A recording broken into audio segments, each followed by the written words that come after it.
ఇంకా వేరే ఊరికి ఎక్కడో పోయి పని చేస్తాను ఏ ఊళ్ళో చేస్తాను రైల్వే కూడా చాలా దూరమే. నువ్వు ఒక్కడేనా మీ భార్య? నిద్రపోతుంటే ఇప్పుడు ఎత్తు కదా సొంత ఇల్లు. వీళ్ళు మీరు అన్నదమ్ముడి పిల్లలా? కూతురు. ఇది ఎంతమంది? మనకి ఇద్దరు కూతురు బాబాయ్ పాప. Class? Sixth A section? B section. ఈ సెక్షన్. మీకు నేను రాదు కదా? ఏం లేదు, పిల్లలు ఎలా చదువుతున్నారు ఇంటి దగ్గర? సాయంత్రం అయితే నా దగ్గరికి వస్తున్నారు. ఇంకా పొద్దున పూట ఏం చేస్తున్నారు, ఎట్లా చదువుతున్నారు? పొద్దున 5:30 చేస్తారా? చదువుతున్నాను. ఏం చదువుతుంది? ఎట్లా పడితే ఎట్లా కాకుండా ఒక పద్ధతి ప్రకారం చదువుతాం. ఏంటి ఇప్పుడు రోజు తెలుగే చదవకూడదు, రోజు లెక్కనే చూసుకోకూడదు. టైం టేబుల్ వేసుకోవాలి. టైం టేబుల్ వేసుకొని ఆ టైం టేబుల్ ప్రకారం చదివితే నీకు అన్నీ చదివితేనే కదా నువ్వు పాస్ అయినట్టు. నువ్వు ఏదో ఒక సబ్జెక్ట్లో మాత్రం ఎక్కువ మార్కులు వచ్చి ఇంకో దాంట్లో తక్కువ వచ్చినట్టు వేస్ట్ కదా. చదువు బాగా చదువు, టైం టేబుల్ వేసుకో. అందులో ఇద్దరు పక్కన పక్కనే ఉండాలి. డౌట్లు ఏమైనా ఉంటే కూడా క్లారిఫై చేసుకోవచ్చు. నేను చదువుతున్నాను. ఏం చదువుకోలేదు సార్? నేను చదువుకోలేదు. అదే కదా వీళ్ళన్న చదువుతారని కొంచెం ఆశ. ఆడపిల్లైనా కూడా నువ్వు అదృష్టవంతురాలు పోరాటం చేస్తుంది. నేను చదివిస్తున్నాడు కష్టపడి. ఆడపిల్ల కష్టపడకూడదు. నువ్వు దాన్ని అర్థం చేసుకొని చదవాలి బాగా. మన వచ్చింది కదా అమ్మ. నువ్వు ఎప్పుడన్నా అట్లా ఉన్నప్పుడు బడి దగ్గరికి వస్తుండు, వాడు కనుక్కో. నా బిడ్డ ఎట్లా చదువుతుంది సార్, బడికి వస్తుందా లేదా, ఏ సబ్జెక్ట్ ఎట్లుంది అని కనుక్కుంటా. వాళ్ళ మీద నమ్మకం. అంటే మా వాళ్ళు ఉన్నట్లే నీ పాప కూడా మా పాప ఉన్నట్లే. ఏదో ఇంకా వాళ్ళ మీద అంటే బాగా చదువుతారని నమ్మకం నాకు. ఇప్పుడు నా అక్కడికి వస్తున్నారు కాబట్టి అన్ని విషయాలు తెలుస్తుంటాయి. అయినా కూడా నేను మీ ఇంటికి వస్తానమ్మా, మాట్లాడాలా అని చెప్పి. ఇప్పుడు వచ్చేసినారా? ఇంటికి వచ్చేదా? ఇప్పుడు వంట పెట్టినట్టున్నారు. అవును సార్. అవునా? అంటే మీ చేనులు ఉన్నామా? ఏం లేదు. ఏం లేదు.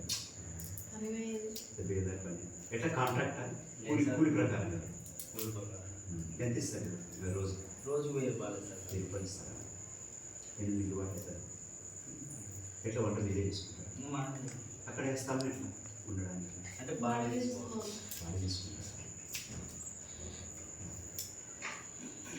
అంటే ఈ పాప కోసం ఉన్నట్ల ఈ అమ్మ కదా? అంటే ఇద్దరం ఆగిపోయినాం ఈ సంవత్సరం. అవును అవును అవును. లేదంటే ఇద్దరం పోతుంటే అయిపోయి 3 నెలలు ఉంటాయి. అదే అదే 3-4 నెలలు అంతే. ఇప్పుడు మనం అక్కడ పోతే ఈ వంటలు ఇంకా దానికి ఇది అయిపోతారు వాళ్ళు.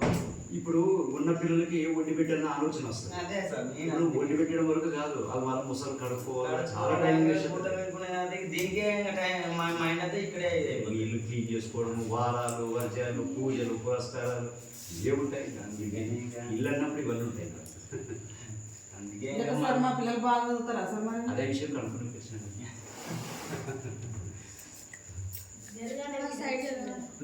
కూర్చోమ్మా. ఏమన్నా అవునా?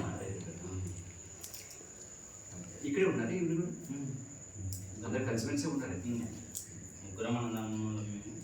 అందరు నా కరెక్ట్ పోతుంది సార్. ఇప్పుడు ఫస్ట్ చదువుతుందికి ఈయన ఉండరు వాళ్ళు. ఆ పాప ప్రెస్ట్ ఉండాలి కదా. నీ మధ్య ఉంది ఈ పాప.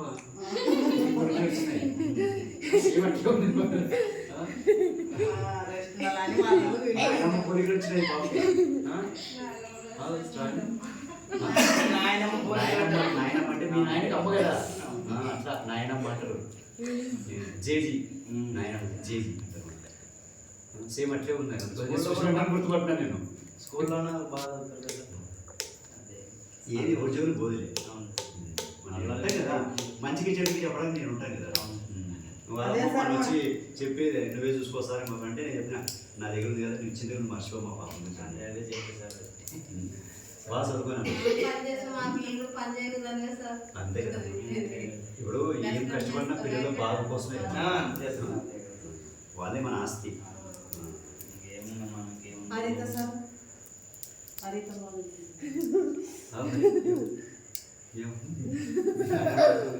ఏం చెప్పాలి మళ్ళా బాధవుతుందమ్మా పాపడు ఎవరు చెవులకు పోదమ్మా సార్. అదే సార్ మాకు అదే భయము. ఒకరు తంట లేదు ఏమ్మా నాకు తెలుసా పిల్లల గురించి. అదే సార్ ఒక 3-4 నెలల కిందట వాళ్ళు ఎవరు నాకు తెలియదు. నేను ఈ స్కూల్కి వచ్చి కూడా 4 నెలలు అయింది. అదే సార్ 4 నెలల్లో వీళ్ళందరూ నాకు చాలా దగ్గర అయిపోయినారు పిల్లలంతా. మంచి పిల్లలే. అదే సార్ మాకు అదే భయం అనమాట. ఏమంటే 10 మీరేం భయపడతారు. నేను ఉన్నంత వరకు ఈ స్కూల్లో ఉన్నంత వరకు మీరు మీ పిల్లల గురించి మర్చిపోండి అంతే.